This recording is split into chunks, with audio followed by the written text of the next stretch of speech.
Hello guys, this is Surendra Kumar. अभियान IAS academy के YouTube channel पे आप सभी का स्वागत है। गाइस, आज हम बात करने वाले हैं एक वेरी इंपॉर्टेंट टॉपिक का नाम है मनी बिल। मनी बिल या हम इसे क्या बोलते हैं, धन विधेयक बोलते हैं।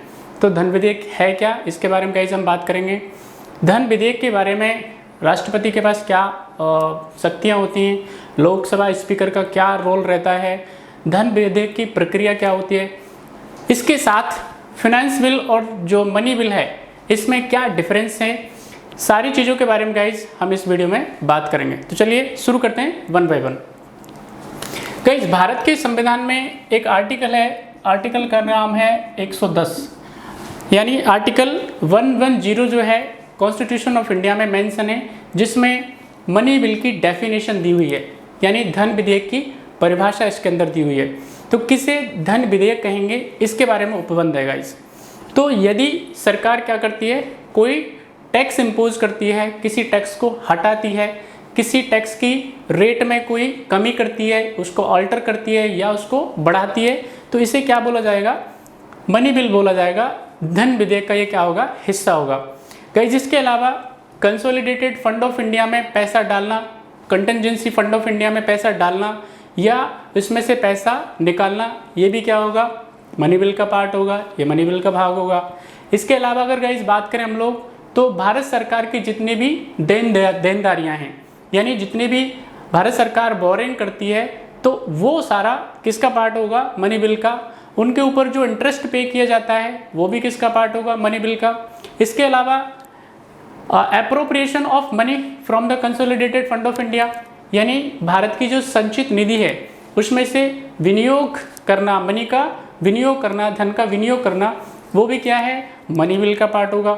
इसके अलावा गाइज अगर हम बात करें तो इसमें क्या क्या चीज़ जो है शामिल हैं। कोई भी हमारे पास में पैसा आता है कंसोलिडेटेड फंड ऑफ इंडिया में, अगर वो जमा होता है, चाहे वो किसी भी तरीके से आता है, टैक्सेशन पे विशेष तौर पे कोई ग्रांट हो सकती है, तो वो भी क्या है, हमारा इसी बिल का पार्ट होगा, मनी बिल का पार्ट होगा। अब गाइज अगर हम बात करें क्या चीज़ें हैं, क्या क्या मदें हैं, क्या क्या आइटम्स हैं जो इसका पार्ट नहीं है, मनी बिल में शामिल नहीं होती, तो यानी भारत सरकार या कोई भी अथॉरिटी अगर क्या करता है, कोई जुर्माना लगाता है, कोई लाइसेंस फ़ी लेता है या किसी तरह की और कोई चार्जेस हो सकते हैं, जुर्माने हो सकते हैं, फ़ी हो सकती हैं, तो वो क्या है, मनी बिल का पार्ट नहीं होती, मनी बिल का हिस्सा नहीं मानी जाती। ये आपको ध्यान रखना है गाइज। अगर हम बात करें मनी बिल की प्रक्रिया के बारे में, क्या है विशेष प्रक्रिया मनी बिल की, कैसे इसको पास किया जाता है, राइट। तो गाइज अगर हम बात करें मनी बिल की प्रक्रिया के बारे में, उसकी प्रोसेस के बारे में, तो सबसे पहले जब धन विधेयक या मनी बिल लाया जाता है तो वो pre permission president of India के थ्रू लाया जाता है, यानी राष्ट्रपति की पूर्व सहमति से ही लाया जाता है। नंबर दूसरा पॉइंट इसका ये गाइज कि मनी बिल जो है वो फर्स्टली लोकसभा में ही इंट्रोड्यूस होगा, फर्स्टली लोकसभा में ही इंट्रोड्यूस होगा। यानी अगर मैं बात करूं, लास्ट वीडियोस में हमने 3 तरह के बिल के बारे में बताया था आपको। एक ऑर्डिनरी बिल होता है, दूसरा मनी बिल होता है और तीसरा होता है आपका constitution amendment bill. Constitution amendment bill और ऑर्डिनरी बिल ये राज्यसभा में पहले लाए जा सकते हैं, इंट्रोड्यूस किए जा सकते हैं, लेकिन मनी बिल एक ऐसा बिल है जो केवल और केवल लोकसभा में ही पहले इंट्रोड्यूस किया जाता है, राइट, और वहाँ से पहले पास किया जाता है, ठीक है। उसके बाद जब ये राज्यसभा में जाता है तो राज्यसभा के पास क्या अधिकार है मनी बिल को लेकर के, यूपीएससी बार बार इसमें से क्वेश्चन पूछती है, अलग अलग एग्जामों में भी क्वेश्चन इससे पूछे जाते हैं, तो you should know about it. Money bill के बारे में राज्यसभा के पास में कोई भी अधिकार नहीं है, क्लियरली समझेंगे आप। मनी बिल के बारे में राज्यसभा के पास कोई भी अधिकार नहीं है, यानी जब मनी बिल या धन विधेयक राज्यसभा के पटल पर रखा जाएगा तो राज्यसभा क्या कर सकती है, उसमें कोई संशोधन कर सकती है, राइट, उसमें कोई अनुशंसा लोकसभा के लिए दे सकती है और वो इसे 14 डेज तक होल्ड करके रख सकती है, यानी अपने पास रख सकती है। लेकिन लोकसभा राज्यसभा की किसी भी अनुशंसा को, उसकी किसी भी रिकमेंडेशन को, राइट, या उसकी किसी भी राय को मानने के लिए बाध्य नहीं है। लोकसभा मान भी सकती है, नहीं ही मान सकती है। अब क्वेश्चन अराइज होता है कि यदि राज्यसभा मनी बिल को पास ना करे तो क्या होगा? तो सीधा गाइस, सीधा मतलब ये है कि अगर 14 डेज से ज़्यादा टाइम हो जाता है और राज्यसभा मनी बिल को पास ना करे तो मनी बिल ऑटोमेटिक पास हुआ समझा जाएगा। तो गाइज ये इसके बारे में क्या है, विशेष प्रोविजन है। अब गाइज इसके बाद हम बात करें तो ये जो बिल है राज्यसभा से पास होकर के क्या करता है, राष्ट्रपति जी के पास जाता है उनके सिग्नेचर्स के लिए, उनके अनुमोदन के लिए। अब राष्ट्रपति के पास में क्या शक्तियां हैं मनी बिल को लेकर के, राइट? तो हम गाइज प्रेसिडेंट ऑफ इंडिया की जो असेंट टू बिल यानी बिलों को अनुमोदन की बात करते हैं, ठीक है।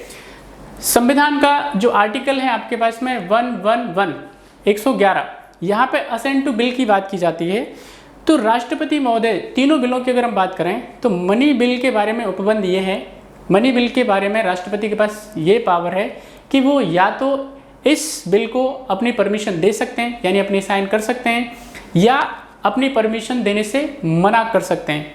लेकिन यहाँ पे मनी बिल को वो रिकमेंडेशंस के लिए वापस नहीं भेज सकते, ये ध्यान देंगे आप, या तो हाँ करेंगे या ना करेंगे लेकिन पुनर्विचार के लिए भेजेंगे नहीं, ये याद रखेंगे गाइस। इसके अलावा गाइस हम बात करें, एक और कैंडिडेट है जिसके पास मनी बिल को लेकर के क्या है, कुछ अधिकार हैं, और वो हैं हमारे लोकसभा के स्पीकर। स्पीकर महोदय के पास में ये अधिकार है कि वो ये सर्टिफाइड करेंगे कि कौन सा बिल मनी बिल है और कौन सा बिल मनी बिल नहीं है। यानी उन्हीं के पास ये अधिकार होता है बिल को मनी बिल बताने का, और उनका ये जो स्टेटमेंट है या उनका जो स्पेशली उनका जो अधिकार है वो फाइनल होता है, इसमें किसी और तरह की या कहेंगे और कोई गुंजाइश ही नहीं होती, ठीक है। तो ये विशेष तौर पे क्या है गाइस, मनी बिल के बारे में ये सारी जो उपबंध थे। अब गाइस जो वेरी इंपॉर्टेंट क्वेश्चन है, बार बार पूछा जाता है, what is the difference between money bill and finance bill, right? तो जो फिनांस बिल है गाइस वो क्या होता है, एक बजट का पार्ट होता है, ठीक है, एक फॉर्म होता है। जितने भी मनी बिल होते हैं वो सब फिनांस बिल होते हैं और कोई भी मनी बिल फिनांस बिल नहीं होता। Important point guys. इसके अलावा हम बात करें, जैसे हमने बात की मनी बिल के बारे में, तो मनी बिल लोकसभा में पास होता है और राज्यसभा के पास कोई अधिकार नहीं होते। लेकिन फिनांस बिल के केस में ऐसा नहीं है, फिनांस बिल लोकसभा और राज्यसभा से इक्वली पास होना चाहिए, राइट? तो ये आपको ध्यान देने की गाइज बात है। एक और इम्पोर्टेंट जो पॉइंट है जो डिफरेंस क्रिएट करता है मनी बिल में और फिनांस बिल में, राइट? तो मनी बिल में और फिनांस बिल में एक इम्पोर्टेंट पॉइंट ये है कि जितना भी टैक्सेशन से रिलेटेड है, यानी कोई टैक्स कम करना, ज़्यादा करना, राइट, उसको ऑल्टर करना, ख़त्म कर देना, यही मनी बिल का हिस्सा होता है, यही मनी बिल होता है। लेकिन फिनांस बिल में इसके अलावा भी कुछ और हो सकता है। तो ये गाइज क्या है, एक मोटा मोटा और इम्पोर्टेंट क्या है, पूरा जानकारी थी। आई होप ये आपको पसंद आएगी।